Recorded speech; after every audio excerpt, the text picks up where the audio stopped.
Kitco News is continuing with its coverage from the Big Easy. We have many more great interviews for you. Enjoy.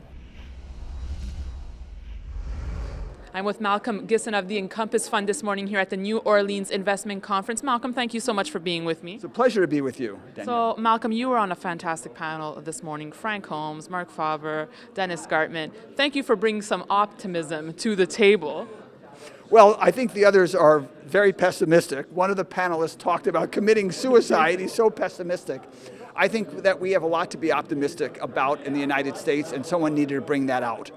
Yes, you are quite optimistic. What is fueling this optimism? I think the key to the future is continued technological development, and the United States leads the world in that area. I am concerned that because we are de-emphasizing education, because we only graduate 6% in engineering and science from our universities, and the Chinese graduate 20%, that we're not developing enough scientists and engineers to meet the needs. And I think we have to change that, and we have to emphasize education. I'm concerned that with budget cuts, the opposite is happening. Okay, there was a lot of talk about China this morning as well. Do you think China will have a hard landing? No, I think China will continue to grow. I think all the demographics say that. The continuing migration to the cities and the demand for a better life by the Chinese mean that resource companies will do well as the Chinese economy. All right, Malcolm, let's talk precious metals. Your thoughts on gold? I think gold prices will continue to go up and down, but generally in an upward direction. I see higher gold. I see gold getting past 2,000 an ounce in the next 18 months.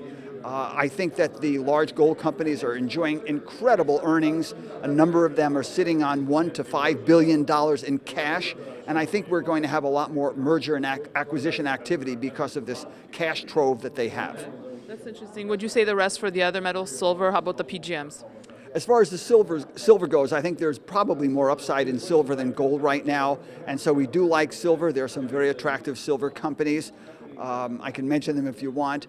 As far as platinum, I think there will be continued growth. I like strategic metals. I think that vanadium looks very attractive to us. The rare earth elements look very attractive as China continues to dominate those particular metals. So you're optimistic all around, Malcolm. Would you also feel a sense of optimism for the European Union right now? I feel hope more than optimism. I think that they get it, they understand they have to cut spending and stop living as they have.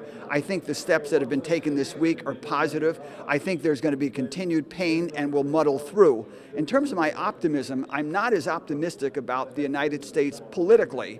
I'm very concerned that the two political parties are unable to work together. I think the essence of government is compromise and working together. And when you have people in Congress saying, I absolutely refuse to listen to the other side, I don't think you can make progress in addressing our problems. All right, Malcolm, final thoughts for investors. I think that you should be buying companies that are undervalued. I think the resource sector continues to look attractive. I think uranium is undervalued. We're going to see great increases in uranium prices over the next 2-3 years. I think the rare earth elements is an attractive area, strategic metals, as I said. But I think that you should be investing in companies that have tremendous growth and that are probably close to production. Malcolm, thank you so much for your thoughts today. Pleasure to be with you. Thank you for watching coverage of the New Orleans Investment Conference on Kitco.com. We'll be back in this beautiful city next year. For Kitco News, I'm Daniela Camboni reporting from New Orleans. Close us out, Charles.